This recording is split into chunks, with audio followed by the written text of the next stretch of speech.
Hello and welcome to another episode of the Silver and Black Coffee Hour. I'm so glad you're here. We're a San Antonio Spurs podcast based in Austin, Texas. Like, subscribe, comment, tell your friends, tell your enemies. We're taking your questions all season long.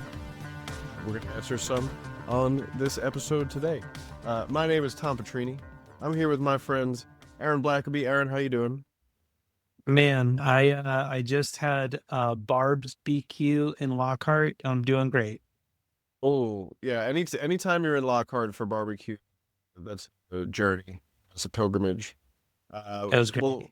we'll try to get through this quick before the meat sweats hit you. Thank you. I Not too appreciate not that. not too quick. It is the Silver and Black Coffee Hour, and also here, my friend and drafting partner Zach Montana. Zach, how you doing? Have you had any more success on Talladega Super Speedway? I got third last night. Felt really good about myself. Okay. It was a battle to the end. But for the listeners and the people that are really confused, we don't give any free ads here. But NASCAR 25 came out, and me and Tom have been on the asphalt, getting our ass kicked, as they would say. They would say that. I've not been good. I've been spending an hour in the paint booth, and then I go out there in the number 32 Rita's Toyota Camry. Shout out Rita's Italian Ice. Also got Grillo's pickles on the car. Oh, the Uh, pickle logo is amazing, by the way. Pickle logo slaps. His name is Sam Sam. I've learned Okay. Sam Sam, the anthropomorphic pickle. Yeah, a bunch of good sponsors. Really nice Italian tricolor on the car, but I'm having a hard time with you jabronis in the online lobbies. Mm. If you could just stop doing that, it would be nice. They make the GTA lobbies look cash, very That relaxed. and that sounds like an exaggeration, but like as somebody who's done a lot of the hot ring racing in GTA, because it's as good as NASCAR simulators.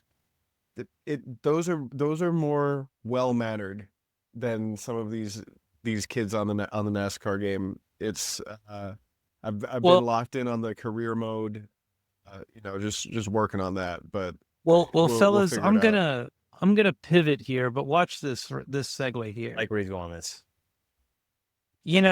This last week, speaking of cars, Oh yeah. the Spurs played two games against the place where the Indy 500 takes Oh, place, nice. and the Indianapolis 500, with the Indianapolis Pacers, I should say. This week, they played two games on Monday and Friday. I'm going to take the Monday game first for us. This was the game where Stephon Castle made his debut, looked good. I also want to say that Wemby, I hope, fellas, we don't get too tired this season about saying this guy is really fucking good at basketball, because in this game, he did a Shaq impression, a Giannis impression, and a KD impression all in one game, and put up a double-double in the first half. Dylan Harper came into the game as well. He is looking great.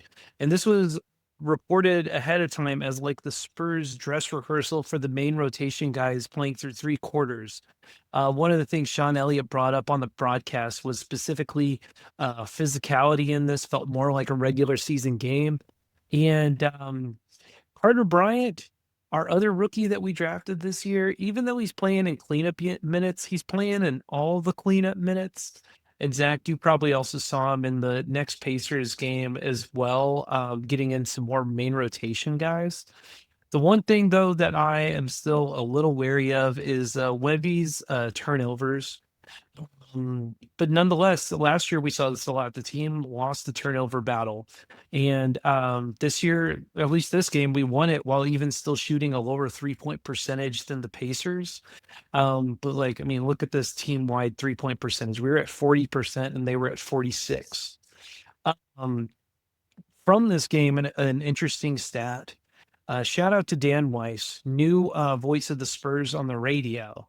The last time the Spurs were 4-0 was when Bill Schoening took over as the voice of the Spurs on the radio. So that was when we were 4-0 here. And I already brought up some of the players of the game, but like, let's just look at this Wemby stat line for the night: 27 points, 11 rebounds, 3 steals, and a block. And then Harper led the team with 8 assists in 22 minutes. And Stephon Castle in 19 minutes had 14 points, 3 steals, and 4 rebounds. Fellas, the Pacers are without Tyrese Halliburton, but I think we looked pretty damn good for a team that was still wanting to run up and down the court. Zach, you had the second game, which was from Friday night. What do you got on that one? Started off hot. Steph Castle really started the game off with some bunnies twice, 2 massive dunks, one with an alley-oop from Devin Vassell after he got his hands in the passing lane, and then one just clear for takeoff. James Wiseman, get out of the way. I think he killed a guy. Don't do that. And I've screenshotted the bench reaction. Everyone had a different reaction. Everyone looked like they saw a ghost, or yeah, that was. I don't know if you can have a dunk of the season in the preseason, but damn, that was pretty close. Like, that's one of those ones that they'll show at the end of the year, like compilation film. It's like, no, this one still counts. And Wemby looked good. Also, want to give a quick shout out to Julian Champagnie. 3 threes to start off in the first quarter, 2 in the short corner. Steph Castle found him on a ridiculous 3v1 break. This is how you know when someone's hot. When you know when you're running with your buddy and you're like, I need to like know where he's at all time. He got the ball looking at the Spurs bench, did a complete 180 to the opposite corner without even hesitating. Found Julian Champagnie wide open in the corner. Fantastic look. 9 assists from Steph Castle that night on Friday, which is 5 off his career high in 13 less minutes played. So he seems to be primed, ready to go. Keldon Johnson also contributed, once again, 50% from the floor. Guys, I don't know if it's sustainable what we're seeing from Keldon, because it's pretty good. It's actually really, really good. But if he's understanding that he's going to get a mismatch every single time down the floor, and he's just going to take advantage of it, I wanted to give like Wemby the nickname the mismatch, but I'm like, Keldon really just is loving attacking every single mismatch he has. He's like, I'm either going to run by him. I actually coincidentally had to watch the Indiana Pacers broadcast on Monday, and Keldon got the ball a few times. They were like, and the guy kept saying, well, this guy's a bully. Every time he gets the ball, this guy's a bully. And I'm like, yeah, that's exactly what he is. Interesting side of the night, Julian Champagnie, 5 for 6 from 3. Guys, keep saying best contract in the NBA. If he can keep shooting like that, he's going to find his way 25-plus minutes a game, just because you can't slide off him. It's going to cause a lot of space on the floor. Also, another interesting side of the night, Spurs scored 61 points in 5 straight games in the preseason in the first half. That's great. That's a good ball movement. Usually, I'm afraid that the Spurs start off slow. No, 61 points in all 5 of the games. Some were in 70s, some were high 60s. 61 was in Miami, and they still won that game and played well. So it's great to see that the ball movement is there. The offense seems to be going in full motion, and can't not say a big shout out to Luke Cornett as well. I don't know, are we going to keep saying this every week? Like, did we get lucky? Like, this guy should not be a backup center in the league, but all right, sounds good. Tom, what do you got anything from either of these games that like stood out to you? Good recaps, fellas. Very good recaps. I do have to go over. I think we have to spend some time on the most ridiculous thing that we saw from Victor Wembanyama in this last week. We got to figure out a name for this segment, because I feel like we'll do this every week. I think I know. So I talked about it with AB. Watching Wemby? I'm going to do I told AB it's the best play of the week, and like go, but like I have a feeling it's going to be like the best Wemby highlight of the week, like 9 times out of 10. So yeah, I think I'm going to work on this, Tom. I think I got this already ready to go. And so you probably already have an idea of where I'm going with this, because it was There's a few, unfortunately. You can't just, that's the thing where you're like, that one play with Wemby this week. It's like, which one? I think I know the one, but I want you to cook, Tom. We've got two. Yes, there you go. We'll start with the one where he got the ball with his back to the basket at the free throw line, puts Obi Toppin through several shoulder fakes. There were he changed directions about 6 different times in the course of this clip. What kind of strikes me about this one is that he didn't really create any space with it, you know? And I was watching it and I came to that realization. I'm like, huh. I mean, Toppin played really good defense, right? But it didn't matter because Wemby just got a layup over him. And then I thought about that for another second. I was like, oh yeah, he wasn't creating space. He was taking it away. Right? He didn't getting to his space. Exactly. He didn't do that move to shake Obi Toppin out of his shoes. He did that move to get 10 feet closer to the basket so he could just pop it in the hole. And then I think quite soon after that, we got the most obscene step through I've ever seen, from a spot on the floor where I've never seen a step through from before, which was on the baseline, 19 or 20 feet out in the corner. It was like double pump DeMar DeRozan would shoot from here type of spot. I like to call that, once again, the Udonis Haslem area. Yes. Yeah. Precisely that. Wow, twice in a week, AB. That's nice. I'm just saying, the man had the baseline jumper down. It was the most annoying thing. Yeah. But yeah, so Wemby dribbled into that corner of the floor and picked the ball up, right? And pump faked it. And again, the defender kind of jumped a little bit, but it's not like he jumped out of the play. He's still standing there in front of Victor Wembanyama, who has picked up his dribble and cannot dribble anymore, and is now standing, like I said before, 19 feet from the basket. And what I said on the last episode of this show was that he can create an extra step's worth of space just because he's so long, even out of those situations, right? Listener to the show, Victor Wembanyama, question mark? Because what he did... Let me show Tom this new one I got.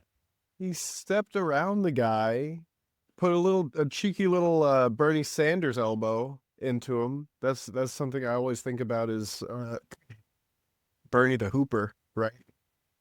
Make sure you know what the elbows feel like. And Vic did that, blew by, layup, again, from 19 feet away. Tom, you say that like it was like a casual layup. He easily could have dunked that. Like he easily could have like tried to dunk that. Like I think there were these step throughs he easily could have dunked, but it's almost more insulting for him to just put it gently in the hoop and be like lay it up above the box.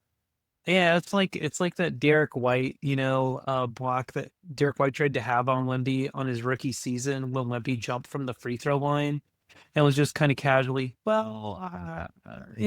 just drop it in the hoop. The man is playing on a childhood Nerf hoop while everybody else is playing on an NBA regulation rim. It's pretty insane. Big brother on a Nerf hoop shit. That's his specialty now. Yeah, those step throughs though, I mean, those have definitely been quite the trend for him this season, and at least preseason. And I'm interested as the season goes on because it's always faking one way, going the other. And I hope he's doing that because he's feeling the leverage on that side and then going back the other way, and that it's not just kind of some rote move. And the reason I say that is because that is eventually going to get scouted.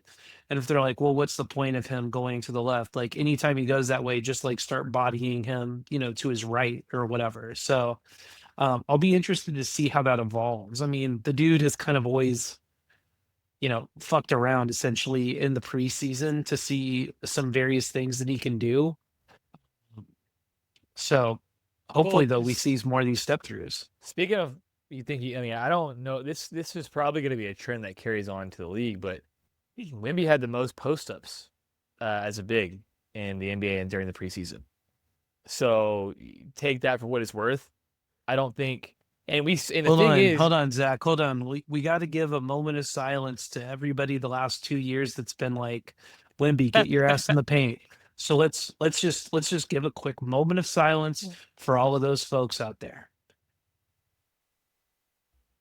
Okay, perfect. Okay. We're glad that we gave this to you. The thing is, his 3-point stroke looks even better than it did last year. Like when he does pull it from three, you're like, oh, and it's almost like as I said last time when I was at the game watching him warm up.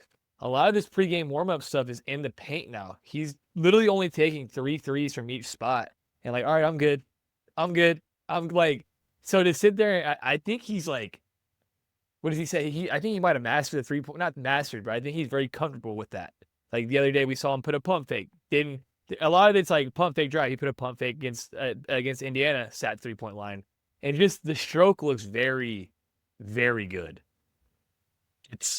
He's coming, and I'll use this as a chance to segue into our next segment because of what Tom has here on the docket for us. So, look, it's been a while since we've done this, y'all. But if you're new here, we do a segment called High Praise.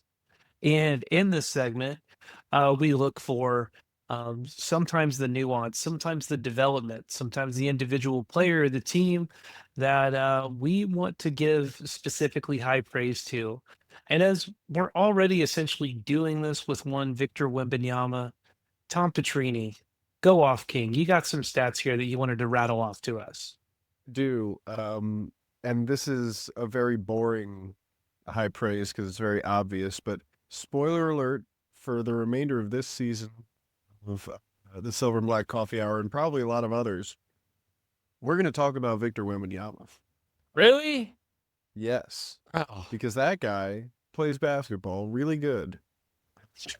And I think that we should talk about that because it is pretty fascinating. First of all, I want to say, give some high praise to other NBA height liars, and not calling Vic a liar, but there is a lot of discussion recently, and I'm sure you guys have seen this, about how tall actually is this guy, and I don't know,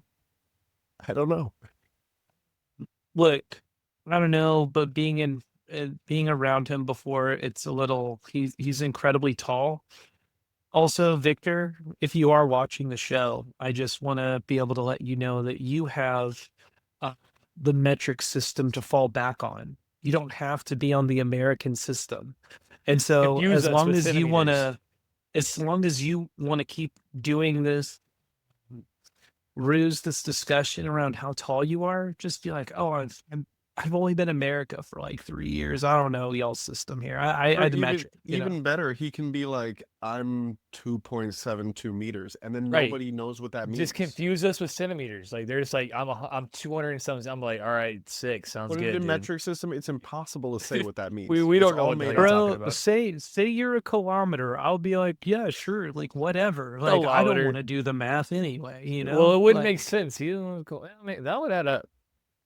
It's been a while since I did conversions, but anyway, I don't know. I don't think he's 6 foot. I don't think he's 7'7". But if he did turn out to be 7'7", I'd be like, That makes sense. and obviously that size allows him to do many things. We talked about some of the nuance on that. Let's get to the statisticals. Let's get to the raw data. Because obviously, like, he put up good numbers this preseason, but in like 20-ish minutes a game. Per 36, we're looking at 30 points, 15.5 rebounds, 7.1 assists, 8.1 turnovers. But we'll talk about that. And 3.5 blocks. That's good, right? These are good numbers. These are very good numbers. those are pretty great numbers, with the exception of the turnovers. Right. Even better numbers here. He is, 50, 40, 90 is sort of the mark of like a really, really efficient basketball player. He's at 66% from the floor, 50% from three, 88% from the free throw line. A 65, 50, 90? Come on, man, get there. That'll be a good season. And so it's like 77% true shooting, The thing that's most insane about this is his usage rate, and the type of usage that he's been under in the preseason has been really, really stressful load for him. He's at like almost 32% usage rate, which is kind of insane. And I think obviously has a lot to do with the the absence of a guy like Fox, right?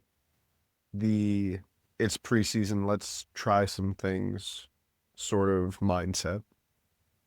But for him to be taking up that much of the usage for this team and being that efficient as a shooter is nuts. And I mean, the way that he's playing now, like, if he's healthy, if he's playing like this and the Spurs are winning, he's going to be a legit MVP candidate.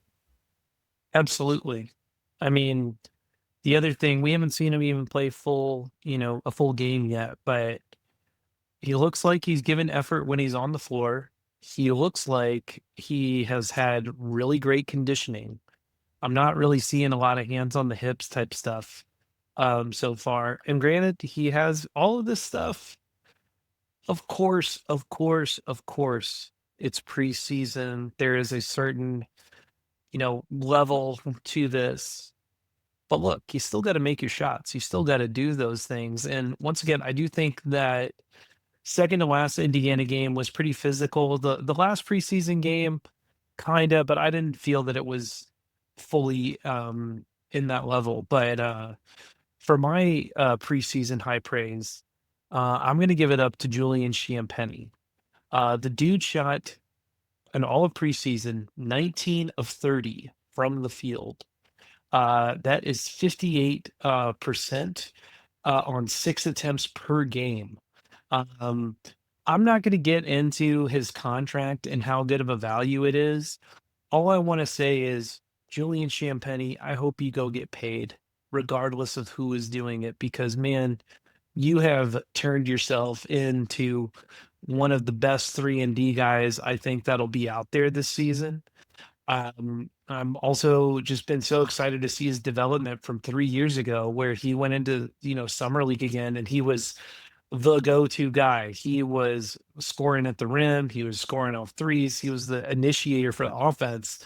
And to come into that and be that type of player and then turn into like, you're going to be a 3-and-D player. I'm just like, I got to commend him. Also, I did ask him at media day, to the side, like if he was going to keep his same 3-point shooting celebration. And so far, fellas, I thought he gave me insider information because he was like, I'm going to still do the bow and arrow thing. And I was like, that's sick. That's great. I love that one. But he's been shooting so hot, though, that he's not doing that. Instead, just looking at his hand in disbelief. And you know what? If I was shooting 58% from 3 over the course of 5 games, I'd be doing the same thing. So shout out Julian Champagnie. You deserve every good accolades that are coming your way. Really excited for you this upcoming season. And maybe he's in the opening night starting lineup right now. So I think he's definitely played his way into it, So yeah. Zach, what do you got? Mine's Keldon Johnson. What a preseason from him. Lowest shooting percentage he had was 50%, which he had 12 attempts at on Friday. So I mean, it wasn't like it was some small sample size. 16 points, 19 points, 11 points, 14 points, 12 points. Contributed well. Never really played over 15 minutes, 16 minutes a game. So there's 26 minutes he had in 19 and what's called Miami, but he's a fantastic player. What I've seen this offseason, really worked on 3-point shot on top of getting downhill and once again using mismatches. If he can understand that coming off the bench with Dylan Harper potentially being his running mate, the amount of times that he's going to get slides, opportunities to get downhill at people, he needs to realize that there's going to be a lot of great opportunities. He's also had a contract year. And it's unfortunate. And it's crazy to say that Keldon's on a contract year after, the contract he signed a few years ago. But, players tend to want to ball out, show out that they're trying to get paid, trying to get their money's worth. I respect it. I'm expecting to see a big season from Keldon Johnson.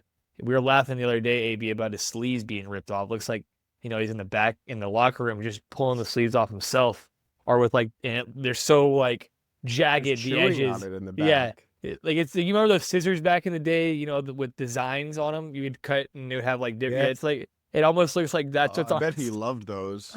It's almost like what do you do with his sleeves? Look, if I was Keldon Johnson and people are talking about my sleeves and whether or not I'm cutting or biting them off, here's what I would do. Keldon, please, if you're listening to this, do this when we're in the press conference. I want to hear DMX being blasted Yes. from the locker room and hearing it's what you hear. And I want to hear fucking dog barks coming out of it. And that way we can verify no, he is ripping them off with his teeth. This is the only way that he gets ready for a game because, to your point, Zach, the dude is showing that he has some dog in him. And you brought this actually up earlier when they were like, oh, he's bullying him. Well, one of the dudes he bullied is actually taller than him was Obi Toppin when he had that post play and he finished with his left hand. So, yeah, Keldon Johnson, to your point, I hope he keeps ripping these sleeves. I hope we still see these little stringies coming out of these HD TVs and cameras throughout the seasons because that's working. Can confirm. Was at the game last Friday. Was underneath, getting my computer ready for the game, and Keldon Johnson was yelling very loud in the tunnel before the game. So preseason, postseason, no season, Keldon's yelling. I just think next time we're in a press conference with him, Tom last year had this great question for him. He was like, "What do you like more, yelling or scoring?" That was me. That was me. Yeah. And I think I remember a couple other reporters snickering after that question. They're like, I can't believe you asked them. And it's like, look, we're the new guys showing up. Maybe we're helping spice up the press conference a little bit. We're not trying boring old. I do think the funniest thing about Keldon though to me, and I'm glad we're giving him some high praise. He deserves it. We're seeing the most mature possible, the fully cooked Keldon Johnson, right? After many years of being when is he going to figure this out, right? And if he can bring this consistency into this season, I think we're looking at optimized Keldon Johnson, right? But it's so funny because for such a loud guy, when he is in the tunnel going out there, when he is on the basketball court, in the press conference, he's so mild-mannered. It's very, He's very like a polite. nice, it's the How y'all weirdest doing? thing. Y'all have a blessed day. And it always makes me laugh that's how he is in the press room. Well, we've seen it before. You actually we saw this during media day. See him walk up. He was wearing his cowboy hat. He was kind of laughing, yada yada yada. Then he comes sit down. He's like, "Hey, how are y'all doing? Y'all having a great time?" And then he got up and then he was dicking around with Devin Vassell over in the background, making him laugh and everything. And turned around to look and he's just But you don't got to be suspicious. We know you're the clown of the group. We know. Man. I just think one of us needs to ask him at the next press conference he's at is so how do you get your shirt that way? Is it scissors or your teeth? Yeah. All right, I'll do it. And I'll why? volunteer. I'm still trying to figure out why. Because it's an undershirt, right? Clearly. It's an undershirt, but it's under a basketball jersey. And so he doesn't want sleeves. But you're already wearing a basketball jersey, which doesn't have sleeves. Why do you need something under it that also doesn't have sleeves? I think it's a classic. I think it's a classic look good, feel good thing, do you technically need an arm sleeve? No, you don't. But people saying oh, it keeps my arm warm. It's you're running around playing basketball. Your body is warm. You're not a pitcher. I think it's a look good, feel good thing. I wear a shooting sleeve because it looks sick. There you go. Shout out to Carmelo Anthony and everybody else. And the headband. Little headband. I need to separate this forehead somehow. Sometimes I know? rock the headband when the hair's a little too long, I don't need to flop it in my face. Easy now. Or that. So, yeah. Easy Well, now. anyway, fellas, let's jump into our questions of the week. And like Tom said at the beginning of the show, we know you, the fans, are going to have questions coming up throughout the season. We want to be able to answer those for you as well. And so, to show you we're putting our money where our mouth is, Quick Savant in the YouTube comments from last week had a great question that I wanted to include today for us. He said, at least 10 teams play double bigs. To beat some of them, we may need a heavy dose of Wemby Cornet. But can our other shot blockers and rebounders offer up enough rim protection and boards to back them up? Um, so I think that's a great question, Quick Savant. Zach and Tom, do you guys have any idea who the 10 teams in the league are that play with double bigs? Good question. Houston, OKC,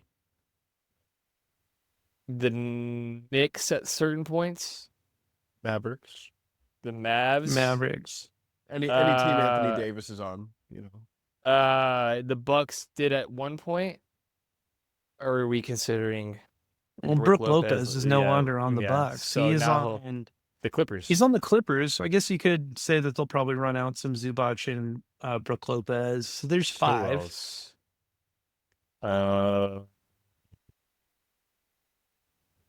In the East. Jazz. Oh, the Cleveland. I guess Mobley is considered a big with that. Yeah. Sure. The Pistons. Pistons. I think sometimes you Uh, put up Beastie there with Jalen Duren. Who else? I want to say some more Florida teams. I want to say Miami, between Kelvin Ware and Bam Adebayo. Yeah. And then Orlando. I think Orlando as well. Just anybody playing with Paolo. What is what is when that? we're saying with these teams, a lot of these teams are defensive juggernauts. When we mention these teams that like OKC, Houston, Orlando, we're putting some teams that really played defense. The Cleveland Cavaliers, they played good defense last year. There's I think there's something to be said with that. Right. So, do you guys think our other shot blockers and rebounders offer up enough rim protection and boards to back up the French vanilla duo? I do. I think Jeremy Sohan, Kelly Olynyk can give you. We know Jeremy can give you great minutes. We know what he can do, and I think with the way Mitch Johnson has spoken about Kelly Olynyk, that they trust what he brings to the table. They don't need to see it. They know that he's a savvy vet, savvy big man that knows how to play the 4 and the 5. With Wemby and Cornette, we've seen how they split the minutes with them too. Obviously not full games, but you can tell that Wemby will get the first 4.5, 5 minutes of the first quarter. They'll bring Cornette in, and then they'll finish the first quarter with them together, like the final 2 minutes.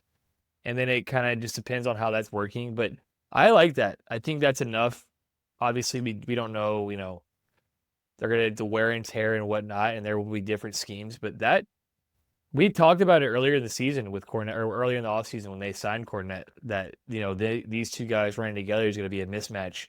And I think we saw a little example when Dylan Harper was running the point on Monday when they ran the elevator screen in the backcourt for Dylan Harper, and they had Luke Cornette flying to the paint and Wemby popping to the 3. I think there's going to be a lot of variations. But yeah, I do think we say we have a log jam in the backcourt. I do think there's like a bit of a log jam in the front court too, like with the talent that the Spurs have.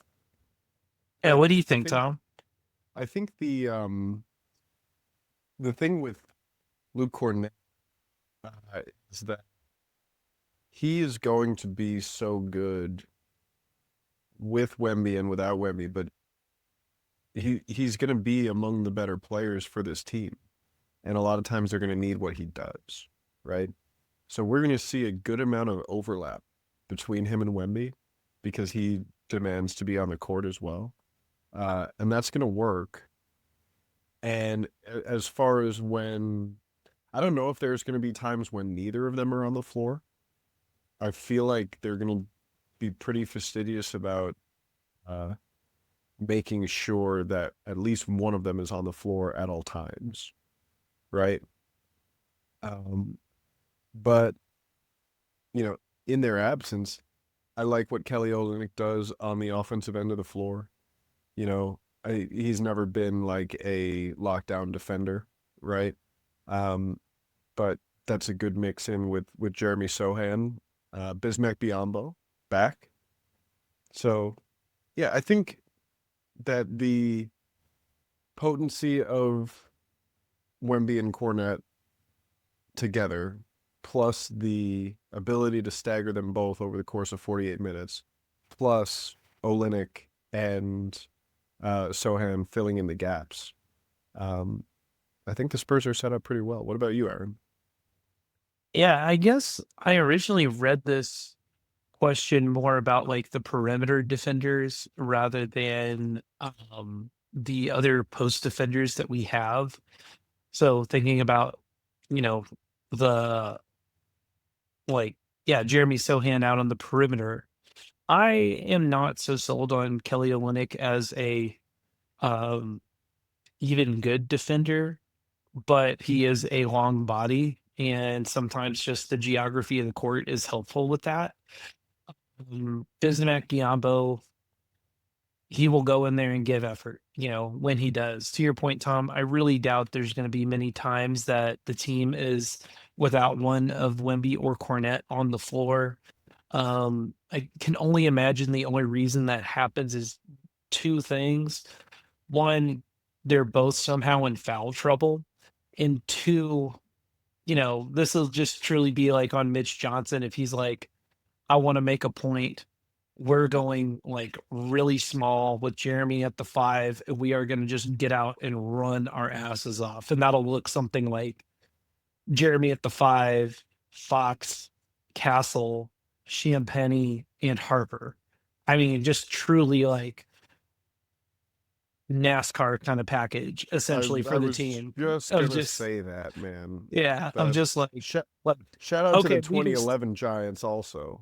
yeah, like we just want to get out here and run and get downhill as quickly as possible. So uh, that could be a possibility. But yeah, I don't imagine that they're not going to be on the court for too long. The whole point of Luke Cornett was to be there and play a lot. And then I will just use this as a chance of talking about Dylan Harper's defense as far as like a big body and someone who I feel like his defense has looked really great this preseason when he's played. Just understanding where players are moving and how they're moving and being in their way. So um, that is something I'm personally not too worried about right now. But shout out to you, Quick Savant, for being the first fan question of the season. And that was a really fun one to answer. Um, our next question, just kind of getting into the regular season. It starts on Wednesday for the Spurs, and we're going to be playing a rival. But after 5 games in the preseason, what concerns do you guys have going into the season that you feel like are still showing themselves so far? Tom, I'm going to let you go first. So for me, thing that scares me most, the thing that I'm most wary about is the 3-point shooting. Overall, it's been okay. If you're looking at just the team numbers, it's all right. It's 36% on 38 attempts per game. Not terrible, nothing crazy. The thing that concerns me is that two of your guys who you expect to be shooting the ball better are not. Devin Vassell, Harrison Barnes, both down around 20% from 3. Obviously, a not great shooting start to the season, or the preseason rather. So hopefully those shots come around. We'll need to see those shots come around for this Spurs team to have a well-rounded approach as a team. because as great as Champagny has been, right, you need more the spacing that comes with everybody being able to shoot a little bit. It's great to have a sniper 2 or 4, you know, but being able to space the floor around Wemby is the priority. And so, I mean, I still don't think teams would sag off of Harrison Barnes or Devin Vassell here. And I see, there's room for improvement. I believe that improvement will be made. So the more I talk about it and think about it, the more I guess I'm heartened by the possibility of when that progresses to the mean, we'll see an even better looking Spurs team. So it's a concern, but also it's, I think, a lot of room for optimism there. AB, what about you? For me, it's been the turnovers. Wemby is actually the turnover leader in the preseason. And yeah, once again, I know he's trying things out, but just try not turning the ball over. You know, there are a couple of these, behind the backs, stuff like that, where I'm glad he's having fun. I think the most egregious one I saw was earlier this week when he was trying to kick out the Devin Vassell with the 3, and Devin cut to the open space and Wemby threw it to where he was. And it was just like a little discombobulated there. So I want to see Wemby specifically cut down on those turnovers. I did put in here though, like, thankfully the turnovers haven't been from his ball handling. They haven't been from dribbling or, getting lost in the sauce with that. It's been just kind of trying out some weird passes and stuff like that. So, I mean, even if you can cut down that 8 turnover, what you brought up that number earlier, Tom, it is per 36. I mean, bringing that down anywhere from 4 to 6 turnovers, like regardless of if you're scoring, there is just momentum that puts pressure on your defense on the back end of doing stuff like that. Just trimming those down will have me a lot less concerned. But yeah, that's my biggest one so far. I think also you've got reason to be optimistic there because you've got De'Aaron Fox coming back, and he's going to take over a lot of ball handling responsibilities. There's been a lot of point Wemby type things in this preseason, alongside good stuff from Castle and Harper, but we've seen a responsibility laden Victor Wembanyama in this preseason, and so when he gets to run with his running mate, I think that's going to be much better for everybody involved. Zach, what about you? What concerns you most? I don't know if it's a concern. Just seeing where all these pieces fit together. I think we saw a lot of camaraderie over the preseason games, and I think a lot of things blended well. And it's like one of those situations where it's like you've built, like, you've made the drink great, and it's like I still have 2 other ingredients that are supposed to make it even better. But what if, like, not to say that De'Aaron Fox coming back and Jeremy Sohan coming back is gonna make a big difference to, like, negatively. It's just I'm just curious how Mitch Johnson's gonna fit it in there and how that's gonna stay consistent. How it's gonna keep this team consistent, because reintegrating big pieces, right, like that, like with having 0 minutes in the preseason to kind of see Jeremy Sohan's new shot, see Jeremy Sohan within this new role that he's going to have in this offense and defense, seeing De'Aaron Fox run the offense with Victor Wembanyama at the helm, and knowing that, hey, let's go back and forth, and, like, how are we going to get this 1-2 game going with, like, Devin Vassell and all these other pieces that need to obviously be involved as well. So it's, once again, a lot bigger concerns to have. I could sit here and say the offense looked terrible all preseason, or, they didn't win a single game. No, they're 5-0. And I think that's what makes me like, okay, the Spurs started off 5-0, obviously preseason, but we've seen the depth, and we're adding 2 major pieces back with this roster. It's a concern, but it's a good concern to have. You'd say you're concerned trolling. Sure. Sure. Well, sorry, Tom. like Looks this. like I you like got that. something to say. Yeah, no, I like that all of our concerns are things that we reasonably expect will improve as the year goes on.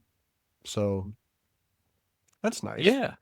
Yeah. No, I I mean, mean, look, it's this is the most optimistic this season gets to be, is the off season. This is when you get to, understand and theorize about the potential. And the beautiful thing about our preseason with this team is they have not lost a game.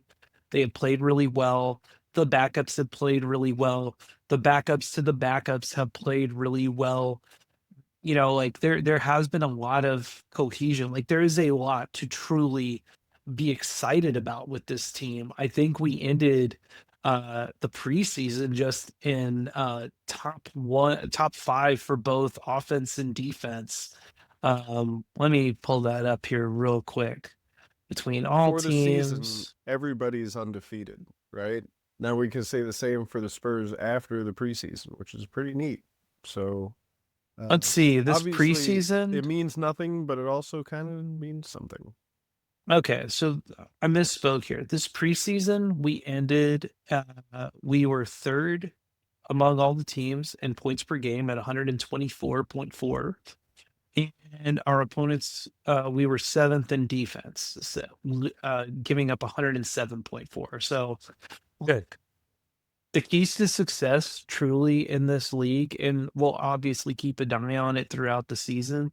If you are top 10 in your offense and defense, you're pretty damn good. Like, so if this is truly the case, and I would even say that defense slipped off because Wemby wasn't playing second halves or he wasn't playing fourth quarters and things like that. I mean, like I said, there's a lot to be optimistic about. And speaking of optimism, fellas, let's wrap this up. We officially have 2 games before our next show for the Spurs. We're back, baby. The Spurs are back. The NBA season is back. Officially kicks off on Tuesday, but our team plays on Wednesday against, for me, the Mavs are our most hated rival, in my opinion. And as long as Cooper Flag is going to have that atrocious goatee, they are going to continue to be my most hated rival for the Spurs. But the Spurs will be opening the season in Dallas against a somewhat newly revamped Mavs team with the number 1 pick, Cooper Flag, at the game. Maybe he's starting at point guard. He's been doing a pretty damn good job at that. And then he also was leading the Mavs in 3-point percentage through the preseason. So yes, he's a generational talent. Yes, he's very good. Yes, yes, yes, yes. All the Cooper Flag things. Yes, he has a whack shoe from New Balance. Of course he does. But fellas, I remember this from Summer League. I was sitting there next to friends of the show, Fernandez and Eric Salinas, as we were four rows back from the Spurs bench watching the summer Spurs play the summer Mavs. And Dylan Harper saying, switch Cooper onto me. And then he went at him and he scored on him multiple times. I guarantee you, when Dylan Harper gets on the floor with Cooper Flag on the floor, he is going to ask for the exact same thing again. And he's going to go at him because Dylan Harper is a pretty damn good player too and wants to show the world that he should have been number 1. I think he's happy that he's on the Spurs, by the way. But like, I just think, from to beat a king, you got to beat the king. And I think he's going to go after Cooper Flag in this game. I think we will see a heavy dose of French vanilla as well, because that is a big team. Garland's not playing. What do you though. guys? Or I think they're missing a big. One, not Lively. The other one. What's it called? The guy, Garland. Anthony Davis? Yeah, he's out. He's rolled his ankle. Wait, Anthony Davis is out? No. Garland, the other big. Oh, not Garland, not Darius Garland. Yeah, he's out. Well, Darius Garland plays for the Cavs. No, there's the other big. What's his name? Who's It's gonna piss that? me off. Let's see here. Talking about Gafford. Gafford. Daniel Jesus. Gafford. Daniel Gafford. Daniel Gafford. Who's good. Yeah. He's good. My bad. I didn't mean to interrupt, but that's something that we should mention with him being out because it's the bigs are going to be shorthanded for them. They're still a big team, though. PJ Washington is That's right. a They long have lad PJ as Washington. well. Yeah. I mean, like I They're said, a they're big looking team. at putting Cooper at point guard. Like, this is like between the Mavs and what we're doing in San Antonio and what the Rockets are doing, it truly is no bigger. It like things are bigger in Texas right now, Fair. and that includes your lineups. So Fair. yeah, Tom, what do you got to say about this this upcoming Mavs game? I didn't really think about the goatee thing that much, but that is giving like early aughts Dale Jr. kind of, and not in a good way. Sorry, Dale. Fellow podcaster Dale Earnhardt Jr. One of our colleagues. Podcasting colleague Yes, Dale Earnhardt yes. Jr. But yeah, I mean the Mavs are a fascinating mix, right? They made the trade. They made a win now trade for a less good player in the very explainable Luka Doncic deal. Anthony Davis is great though, and that front line of him and Lively is going to be a really good litmus test. Really good, just let's see how ready Wemby's body is. Let's see. It's because one thing to do it in the preseason, it's another thing to do it in the regular season debut and opener against Anthony Davis and Derek Lively. So, and yeah, Cooper Flag, how ready is he right out of the box? He's looked great in the preseason. He's a fantastic prospect. He wasn't a better prospect than Wemby, but he's a fantastic, like a really really excellent player. So it's got a lot of marquee matchup. I don't buy that it's a bigger or a more hated rival than the Rockets. Yeah, I got to push back on that, AB. I feel like there's more respect. Yeah. More Man, mutual that's so respect with funny. the I've Mavs. I've always felt like there's more, and maybe this is because like some of my closest friends are Rockets fans, but I've always felt more mutual respect with Houston, and I think that's also partially because I consider Houston culturally Texas still, whereas Dallas is like Dallas. Well, the people, I don't like they're both whatever. Let's not get into this. I'm excited for I the last two regular seasons have started with the Spurs versus the Mavs. NBA posted a video of Wemby's debut a few years ago, how electric it was in there. I'm excited to see how electric it is in Dallas. I think it's a good hostile environment to walk into to start the season. That third quarter in Indiana this week, they went down a few and battled back. I think there'll be an opportunity this week on Wednesday to see what this team's made of early in the season. Not a great team, a good team that's big. As we keep going back and forth, big team. Let's see what you got, boys. I think we're gonna need to shoot well. They're gonna try to stuff the paint, so the team's gonna need to shoot well. I think that's the key to the game is hitting threes, hitting your open shots, and making them pay.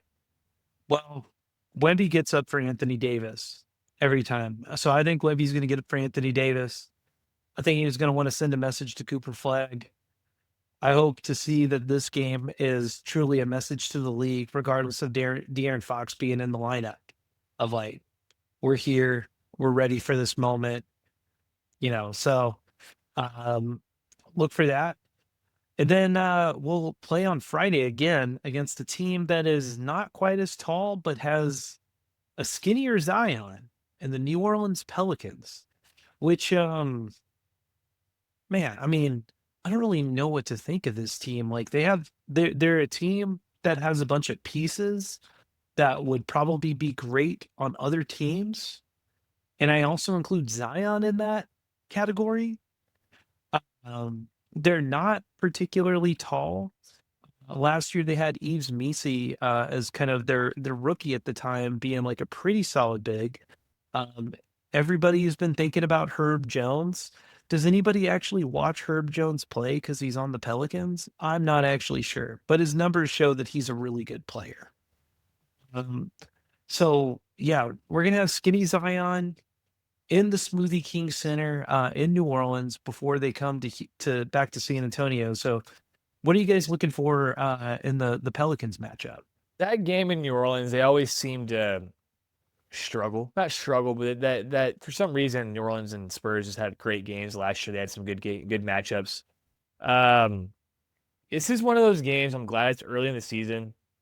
The Pelicans aren't going to be the best team in the West this year, so I'm glad you get this. I remember back last year when the Spurs lost to the Jazz, like Game 6 of the season, and we were like, "What the fuck was that?" I think this game is one of those opportunities for the Spurs to really show that they're ready to get down and dirty, because it's one of those get up games on a Friday night, season openers on a Sunday. You've been on the road for a few days. You want to get home, want to get back to your home, home opener. So I want to see the Spurs come out, and I think it's a good opportunity to show that what type of mental fortitude they're going to show this season when they play these teams like this.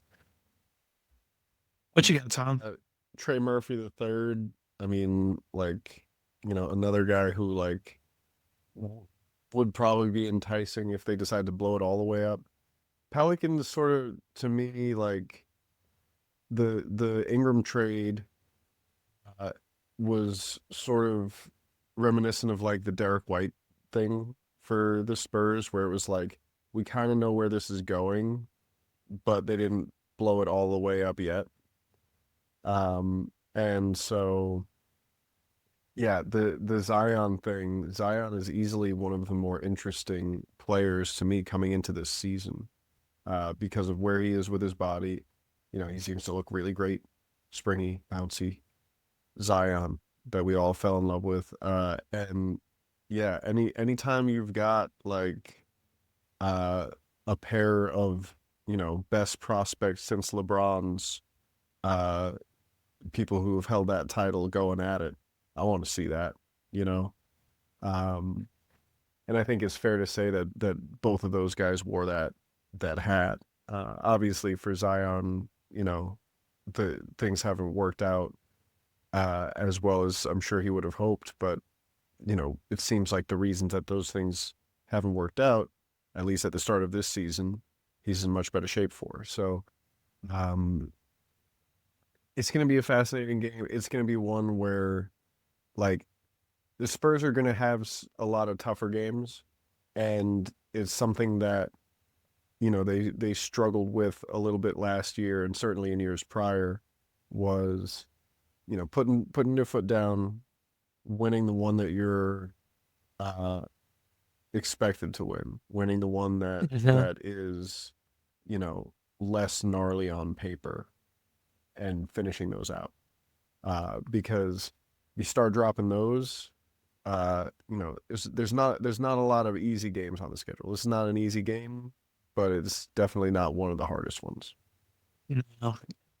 One other thing to look out for in this game, Jeremiah Fears versus Stephon Castle and Dylan Harper. I have a feeling Stephon Castle is going to baptize Jeremiah Fears at some point during this game. So be on the lookout for that. All right, fellas, quick predictions for the week. We haven't done this since April. All right. What do you got? Are we keeping this? Are we going streaking before going to San Antonio? What do we got, Zach? I like to keep, the positive vibes going around here. You know me. They're going to start off the season 2-0. Duh. Damn, dog. Okay, Tom. I have a feeling you're going to. Obviously 2-0. What else would it be? Yeah, I'm going to go 2-0 as well. I'm going to keep the positive vibes rolling here. Man, all right. Well, dudes, thank y'all. It's here, boys. Everyone. It's here. It's here. Yes, the regular season is here. Look, if you've listened this far, just to let y'all know, We have a jam-packed week coming up of some interviews for y'all that we will be putting on YouTube and in the podcast feed. So be on the lookout for those. It's a busy week. We're jumping into it. We'll have another show for you next week. And then we'll be, at the home opener. So be sure to say hi to us there. Fellas, the season is beginning. So what do you got to tell the people before signing off, Zach?